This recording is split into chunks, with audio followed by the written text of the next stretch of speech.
ನಮಸ್ಕಾರ, ನಾನು ನಿಮ್ಮ ಭಾಗ್ಯನಾರಾಯಣ ಬೊಗ್ಗವರಪು. ನೀವು ನೋಡ್ತಾ ಇದ್ದೀರಿ ಸುದ್ದಿ ಸರ್ಕಲ್. ನೇಪಾಳದಲ್ಲಿ ಕ್ರಾಂತಿಯಾಗಿರೋದು ನಿಮಗೆಲ್ಲ ಗೊತ್ತೇ ಇದೆ.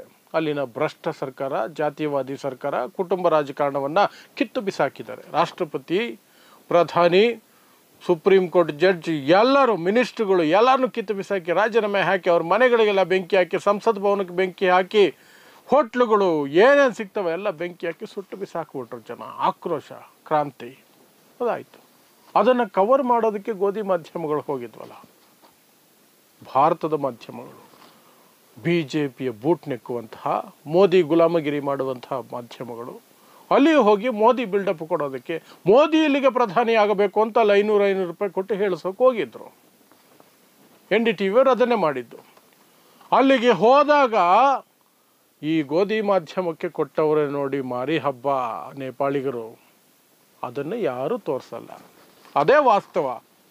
ಏನೇನು ನಡೀತು ಅಲ್ಲಿ, 4 ಇನ್ಸಿಡೆಂಟ್ಗಳನ್ನು ಹೇಳ್ತೀನಿ ನಿಮಗೆ, 4 ಚಾನಲ್ಗಳನ್ನು, ಗೋಧಿ ಮಾಧ್ಯಮಗಳು ಏನೇನಾಯಿತು ಅಂತ. ಆನಂತರ ಇನ್ನೊಂದಷ್ಟು ವಿಚಾರಗಳನ್ನು ಚರ್ಚೆ ಮಾಡೋಣ. ಮೊದಲಿಗೆ ನೀವು ನೋಡ್ತಾ ಇದ್ದೀರಿ republic TV reporter Arnab Goswami. Republic TV number 1 ಚಮಚಾ TV, ಅದು ನಂಬರ್ 1 ಗೋಧಿ ಮಾಧ್ಯಮ. BJP ಹಿಂದುತ್ವದ ಹೆಸರಿನಲ್ಲಿ, ಮೋದಿ ಹೆಸರಿನಲ್ಲಿ ಇಡೀ ದೇಶದಲ್ಲಿ ಬೆಂಕಿ ಹಚ್ಚುತ್ತಾ ಇರುವಂತಹ ಚಾನಲ್. ಅದು ನೇಪಾಳಿಗರಿಗೂ ಗೊತ್ತಿದೆ. ಯಾಕಂದರೆ ನೇಪಾಳದ ಬಗ್ಗೆಯೂ ಸಹ ಸುಳ್ಳು ಸುದ್ದಿಗಳನ್ನು ಸಿಕ್ಕಾಪಟ್ಟೆ ಪ್ರಚಾರ ಮಾಡಿದ್ರು. ಆ ಸಿಟ್ಟಿದೆ.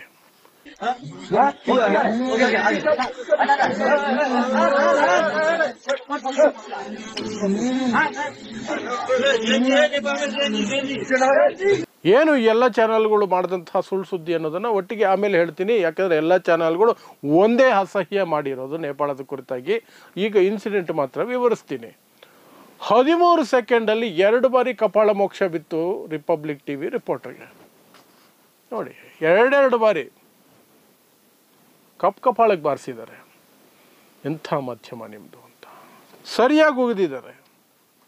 ನೀವಿಲ್ಲಿ ಬರಬೇಕಾಗಿಲ್ಲ. ನಮಗೆ ನೀವು ಸುಳ್ಳು ಹೇಳ್ತೀರಿ, ನಮ್ಮ ಬಗ್ಗೆ ಅಪಪ್ರಚಾರ ಮಾಡ್ತೀರಿ, ತಪ್ಪು ಅಭಿಪ್ರಾಯ ಮೂಡಿಸ್ತೀರಿ. ಇದು ಕೇವಲ ಆ್ಯಪ್ಗಳು ಬ್ಯಾನ್ ಮಾಡಿರೋದಕ್ಕೆ ಮಾಡಿದ್ದೀರಿ ಅನ್ನುವಂತಹ ಸುಳ್ಳು ಹೇಳಿದ್ದೀರಿ. ಅದಕ್ಕಲ್ಲ ಅಂತ. ರಿಪಬ್ಲಿಕ್ TVದ ಆಯಿತಾ. TV9 ಭಾರತ್ ವರ್ಷ ಅಂತ ಒಂದಿದೆ, ಇಂಟರ್ನ್ಯಾಷನಲ್ ಚಾನಲ್ ರೀತಿಯಲ್ಲಿ. TV9 ಅವ್ರದ್ದೇ ಅದು. ಅವ್ರದ್ದು ನೋಡಿ, ಏನಕ್ಕೆ ಬಂದ್ರಿ ಇಲ್ಲಿ? ನಿಮ್ಮನ್ನು ಯಾರು ಕರೆದಿದ್ದು? ಬಂದ್ ಮಾಡಿ ನಿಮ್ಮ ಚಾನಲ್ನ, ಬಂದ್ ಮಾಡಿ ನಿಮ್ಮ ವಿಡಿಯೋನ. ನಮಗೆ ಬೇಕಾಗಿಲ್ಲ, ನಮ್ಮ ಬಗ್ಗೆ ಸುಳ್ಳು ಹೇಳ್ತಾ ಇದ್ದೀರ ಅಂತ. ಆ ರಿಪೋರ್ಟರ್ ಬೇಡ್ಕೊಳ್ತವನು, ಇಲ್ಲ ನಾನು ನಿಮ್ಮ ಪರವಾಗಿ ಮಾತಾಡ್ತಿರೋದು, ನಿಮ್ಮ ಪರವಾಗಿ ಹೇಳೋದಕ್ಕೆ ಬಂದಿರೋದು. ಬೇಕಾಗಿಲ್ಲ ನೀವು ನನ್ನ ಪರವಾಗಿ ಮಾತಾಡೋದು, ನಮ್ಮ ಪರವಾಗಿ. ನಮ್ಮ ದೇಶದ ಸಮಸ್ಯೆನ ನಾವೇ ನಿವಾರಣೆ ಮಾಡ್ಕೊಳ್ತೀವಿ, ಹೋಗ್ತಾರಯ್ಯ ನೀನು ಅಂತ ಓಡಿಸ್ಕೊಂಡು ಹೋಗ್ತಿದ್ದಾರೆ. ಹೇಗೋ ಜೀವ ಬಚಾವ್ ಮಾಡಿಕೊಂಡು TV9 ಅವರು ತಪ್ಪಿಸ್ಕೊಳ್ತಾನೆ. TV9 ಕತೆ ಇದು.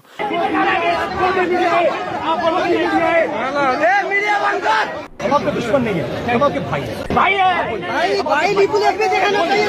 ये नेपाली का समस्या है, नेपाली स्वयं निकालेंगे। कोई भारत आज तक नेपाल में क्या हो रहा है, समग्र नेपालियों की तरफ से ये बोलना चाहता हूँ कि ये सोशल मीडिया बंद हुआ, इसीलिए आंदोलन नहीं हुआ है। नेपाल में करप्शन है, सरकार के प्रति नेपाली जनता का वितृष्णा है, इसीलिए आंदोलन है ये। ಇನ್ನು ನ್ಯೂಸ್ 18 ಜೋರು ಜಗಳ ಅವನ ಜೊತೆಲಿ, ಜೋರು ಜಗಳ. ಯಾವನ್ ಇಲ್ಲಿ ಬಂದು ರಿಪೋರ್ಟ್ ಮಾಡೋದಕ್ಕೆ? ನಿಮ್ಮನ್ನು ಯಾವನ್ ಕರೆದಿದ್ದು? ನಮ್ಮ ದೇಶದ ಸಮಸ್ಯೆ ನಾವು ನಿವಾರಣೆ ಮಾಡ್ಕೊಳ್ತೀವಿ, ನೀವು ಬರಬೇಕಾಗಿಲ್ಲ. ನೀವು ಸುಳ್ಳು ಹೇಳ್ತೀರಾ. ಗೋಧಿ ಮಾಧ್ಯಮ ಅಂತ ನೇಪಾಳಿಗರ ಬಾಯಲ್ಲಿ ಬರ್ತಾ ಇದೆ. ಇದು ಗೋಧಿ ಮಾಧ್ಯಮ ನಿಮ್ಮದು. ನೇಪಾಳಿಗರ ಬಾಯಲ್ಲಿ ಬರ್ತಾ ಇದೆ ಗೋಧಿ ಮಾಧ್ಯಮ ಅನ್ನುವಂಥ ಪದ. ಇಂಡಿಯಾದಲ್ಲಿ ಮಾತ್ರ ಫೇಮಸ್ ಅಲ್ಲ. ಈ ಅಯೋಗ್ಯರು ಭಾರತದ ಮಾಧ್ಯಮ ಮಾರಿಕೊಂಡ ಮಾಧ್ಯಮಗಳು, ಗುಲಾಮಿ ಮಾಧ್ಯಮಗಳು, BJP RSS ನರೇಂದ್ರ ಮೋದಿಯ ಬೂಟ್ ನೆಕ್ಕೋ ಮಾಧ್ಯಮಗಳು ಅಂತಾರಾಷ್ಟ್ರೀಯ ಮಟ್ಟದಲ್ಲಿ ಫೇಮಸ್ ಆಗ್ಬಿಟ್ಟಿದ್ದಾವೆ. ಏನಕ್ಕೆ? ಇವು ಗುಲಾಮರು ಅಂತ. ಗೋಧಿ ಮಾಧ್ಯಮ ಅಂತ ಫೇಮಸ್ ಆಗ್ಬಿಟ್ಟಿದ್ದಾವೆ. ಇನ್ನು NDTV ಅವರೇನೆ ಅಲ್ಲಿ ಒಂದಷ್ಟು ಜನಕ್ಕೆ ಏನೋ ಚಿಲ್ಲರೆ ಕಾಸು ಕೊಟ್ಟಿದ್ದಾರೇನೋ, ಮೋದಿನ ನಮಗೆ ಪ್ರಧಾನಿ ಮಾಡಿ ಅಂತ 1-2 ಕೈಲಿ ಹೇಳಿಸ್ಬಿಟ್ಟು ಅದನ್ನೇ ದೊಡ್ಡ ಸುದ್ದಿ ಮಾಡಿ ಹಾಕ್ಬಿಟ್ರು. NDTV ಅವರು ರಿಪೋರ್ಟ್ ಮಾಡ್ತಿದ್ದಾರೆ. ಹೆಂಗೆ ಡಿಸ್ಟರ್ಬ್ ಮಾಡ್ತಿದ್ದಾರೆ ನೋಡಿ. ಮಾತಾಡೋಕ್ಕೆ ಬಿಡ್ತಿಲ್ಲ. ತಟ್ಟೆ ಬಾರಿಸೋದು, ಗಲಾಟೆ ಮಾಡೋದು, ಕಿರ್ಚಾಡೋದು ಎಲ್ಲ ಮಾಡ್ತವ್ರೆ. ಮಾತಾಡಬಾರ್ದು. ನೀವು ವರದಿ ಮಾಡೋದೇ ಬೇಕಾಗಿಲ್ಲ ನಮ್ಮ ದೇಶದ ಬಗ್ಗೆ ಅಂತ. ಹಾಗಾದರೆ ಈ ಎಲ್ಲ ಗೋಧಿ ಮಾಧ್ಯಮಗಳ ಮೇಲೆ ನೇಪಾಳಿಗಳಿಗೆ ಏನಕ್ಕೆ ಅಷ್ಟೊಂದು ಸಿಟ್ಟು ಅನ್ನೋದಾದರೆ, ಎಲ್ಲರೂ ಸೇರಿ ಮಾಡಿದ್ದು ಒಂದು ಷಡ್ಯಂತ್ರ, ಕುತಂತ್ರದ ಸುದ್ದಿಗಾರಿಕೆ. ಏನು ಮಾಡಿದ್ರು? ಆ ಜೆನ್ ಝೆಡ್ ಅನ್ನುವಂತಹ ಗುಂಪೇನಿದೆ, ಆ ಕ್ರಾಂತಿಯನ್ನು ಮಾಡಿದಂತಹ ಗುಂಪು, ಅವರೆಲ್ಲರೂ ಕೂಡ ಇಂಟರ್ನೆಟ್ ಅಡಿಕ್ಟರು, ವ್ಯಸನಿಗಳು, ಇಂಟರ್ನೆಟ್ ವ್ಯಸನಿಗಳು. ಅವ್ರಿಗೆ ಆ್ಯಪ್ಗಳನ್ನು, ಸೋಷಿಯಲ್ ಮೀಡಿಯಾ ಆ್ಯಪ್ಗಳನ್ನು ಬ್ಯಾನ್ ಮಾಡಿದ್ದಕ್ಕೆ ಸಿಟ್ಟು ಬಂದಿದೆ, ಅದಕ್ಕೆ ಈ ರೀತಿ ಗಲಾಟೆ ಮಾಡ್ತಿದ್ದಾರೆ ಅಂತೆಲ್ಲ ಸುದ್ದಿ ಮಾಡಿ ಇಂಡಿಯಾದಲ್ಲಿ ಮೊನ್ನೆಯಿಂದ ಅದನ್ನೇ ಸುದ್ದಿ ಮಾಡ್ತಿರೋದು ಇವರು.